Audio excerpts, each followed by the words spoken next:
Hey everybody, this is Alan Fine, and I'm here with Dr. Peter Cressy, retired U.S. Navy Rear Admiral, educator, and historian.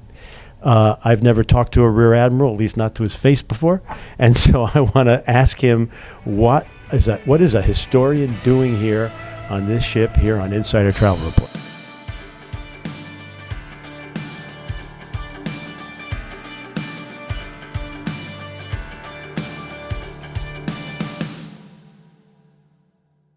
Interestingly, a year ago, Sea Cloud gave a great auction package to historic Mount Vernon, and Fundraiser? not a big fundraiser.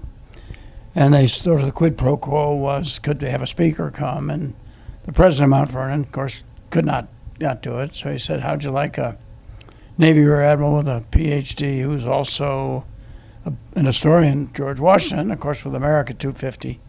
It made a lot of sense. So agreed to come, but I wanted to make it relevant to, of course, the Caribbean. And it didn't take a lot of research to realize that, guess what? The American Revolution was won in part because of the British diversion to support their colonies in the Caribbean. With a little bit of homework, I was able to put together a really nice relationship between the Caribbean, which was entirely appropriate to the Sea Cloud cruises, the importance of these islands that we're sailing by, the so-called Sugar Islands, that are also of great strategic importance because they had, wonderful ports. And perhaps the most interesting of all, not very far from where we are right now, is the famous Dutch island of St. Eustatius. And the important thing about St. Eustatius is that it was a neutral island. And when the British declared war on the Dutch during the whole French-British conflagration surrounding the American Revolution, they plundered St. Eustatius. And that had been the island that had given the first salute to an American naval ship in 1776 when they presented the Declaration of Independence to the governor. Well, that's a big deal. Exactly. They saluted. Exactly.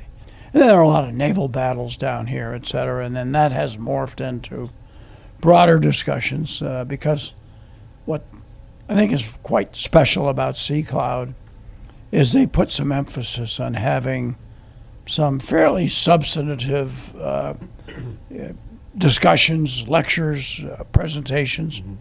And I find as I go on these cruises, once people realize these are going on, then suddenly, like this morning, which is the last one, we had a really big crowd, which was so great, good fun for me. So was this your first cruise ship speaking engagement? No. I was out last year. That was my first one with Sea Cloud. That's why I developed that material. Same destination? No, slightly different. We started in Barbados last year. I've hit a few different islands, which is good fun. All the islands are charming. So when I was asked to do it again this year, I readily accepted. And as you know, each island has a different history. This volcano exploded whenever sea battle was fought off here. This was important for that. And then places like St. Bart's where we were, the rich and famous are all there. So if you're into celebrity looking, that's a great place to be. Mm-hmm. Good fun. Now, I'm always asking people in the travel industry how to sell a product.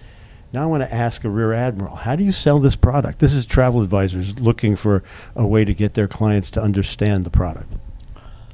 I think it's the uniqueness. It's the special nature of going to sea with sails.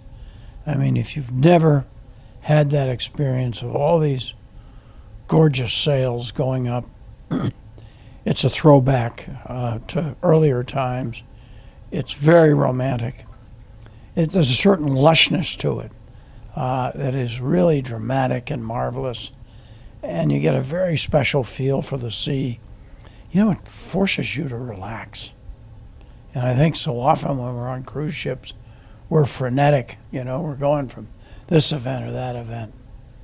Sea Cloud offers you the opportunity to get a good book, put the sails up, and oh, by the way, there's Nevis, there's Martinique, and we're going to stop in Terre Haute or Guadeloupe tomorrow, and you're going to be able to live history.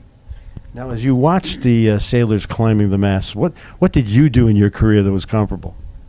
Of course, at one point or another, we all go up a mast, but I remember very well years ago coming back from Karachi, Pakistan, after the assassination of Kennedy, and we thought there might be a great, big conspiracy. Turns out there wasn't. Mm-hmm.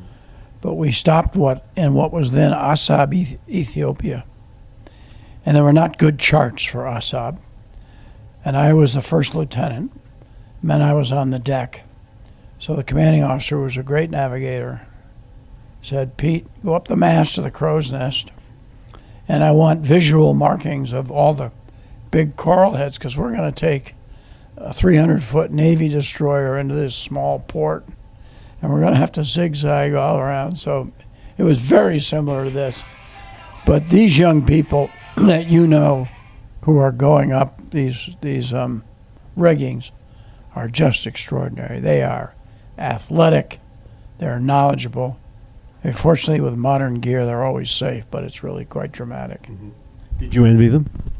I did. I mean, if I weren't an old man, I'd have done it myself. That's what I thought. Doctor, thank you for talking. Delighted, Alan. Thank you very much for having me. And this is Alan Fine for Insider Travel Report.